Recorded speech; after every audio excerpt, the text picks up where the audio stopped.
இன்றைக்கி நம்மளோட சேனலில் ஈஸியான அண்ட் டேஸ்ட்டான பன்னீர் புலாவ் எப்படி செய்யணும்னு பார்க்கலாம் வாங்க. அதுக்கு ஃபஸ்ட் நான் பார்த்தீங்கன்னா மில்கி மிஸ்ட் பன்னீர் தான் எடுத்துருக்கேன். இதில் வந்து நான் ஸ்கூல் லஞ்ச் பாக்ஸ் கட்டுறதுனால எனக்கு பாதி போதுன்ட்டு பாதியை மட்டும் நான் கட் பண்ணி எடுத்துக்கிட்டேன்.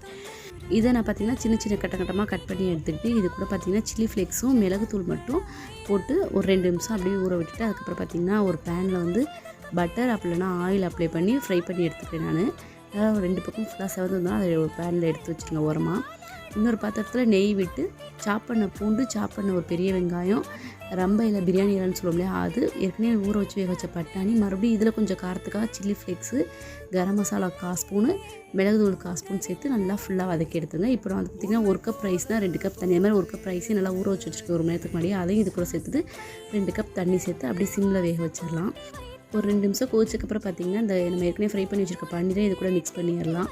பண்ணிட்டு அப்படியே சிம்மில் வச்சோன்னா தண்ணி ஊற்றிட்டு அதுக்கப்புறம் தம் போட்டால் ரொம்பவே சூப்பராக பன்னீர் புலாவ் ரெடி. உங்களோட கிட்ஸு கண்டிப்பாக ட்ரை பண்ணுங்கள். தேங்க்யூ ஃபார் வாட்சிங்.